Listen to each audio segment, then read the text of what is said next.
সামান্য কারণে উত্তেজনা সৃষ্টি করা ঠিক নয়। সরকার দলের সদস্য আর বিরোধী দলের সদস্যের মত এক হবে এমন তো হতে পারে না। যদি চেয়ারের প্রতি এই সম্মান আপনাদের না থাকে তাহলে জাতীয় সংসদের প্রতি মানুষের কোনো রেসপেক্ট থাকবে না আগামী দিনে। অতীতে জাতীয় সংসদ সম্পর্কে অনেক তিক্ত অভিজ্ঞতা আছে। প্রথমে নজমুল হুদা তৎকালীন মাননীয় সদস্য একটা বক্তব্য করলেন, সদস্যরা ওয়াকআউট করে চলে গেলেন। আমরা ভাবলাম যে আধা ঘন্টা পরে ফিরে আসবে। ওই বয়কট 2 বছর চলেছে। সুতরাং সামান্য কারণে উত্তেজনা সৃষ্টি করা ঠিক নয়। প্রত্যেকেরই বাক স্বাধীনতা আছে। প্রত্যেক সদস্য এখন ইভেন 370 বিধিতে দলীয় হুইপ নেগলেক্ট করে উপেক্ষা করেও ব্যক্তিগত মতামত এখন সবাই দিতে পারেন। এখানে প্রত্যেকেরই বাক স্বাধীনতা আছে। যদি কোনো সদস্য সরকার দলের সদস্য আর বিরোধী দলের সদস্যের মত এক হবে এমন তো হতে পারে না। এই জন্যই একটি সরকারি দল একটি বিরোধী দল এখানে আছে, জনগণই এভাবে নির্ধারিত করে দিয়েছে।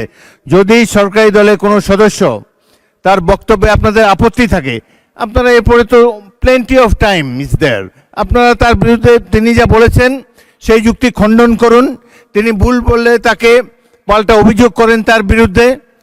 কথা বলার সময় তো সুযোগ আছে, কিন্তু এই যে শিশুরাও লজ্জা পাবে এই ধরনের, যদি বয়স্ক শ্বশ্রুমণ্ডিত ব্যক্তি, বয়স্ক যারা অলরেডি দাদা হয়ে গিয়েছেন, তাদের নাতিরাও হয়তো এখানে গ্যালারিতে বসে দেখছে, তারা কি ভাববে এটা সম্পর্কে।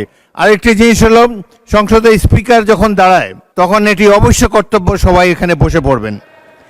যদি আমাকে তো আপনারাই তো আমাকে স্পিকার বানিয়েছেন, আমি এই সংসদের কাস্টোডিয়ান, অভিভাবক। যদি চেয়ারের প্রতি এই সম্মান আপনাদের না থাকে তাহলে জাতীয় সংসদের প্রতি মানুষের কোনো রেসপেক্ট থাকবে না আগামী দিনে। আপনারা বলতে পারেন freedom of speech is there, Fazlur Rahman সাহেব যা বলেছেন এরপরেই আপনাদের একজনকে টাইম দেব, প্রয়োজন হলে টাইম বাড়িয়ে দেব, তার যুক্তি খণ্ডন করুন। তিনি যদি অসংসদীয় কোনো কথা বলে থাকেন সেটা আমরা পরীক্ষা করে স্পঞ্জ করে দেব, কিন্তু বক্তব্যের সময় তাকে ডিস্টার্ব করবে না।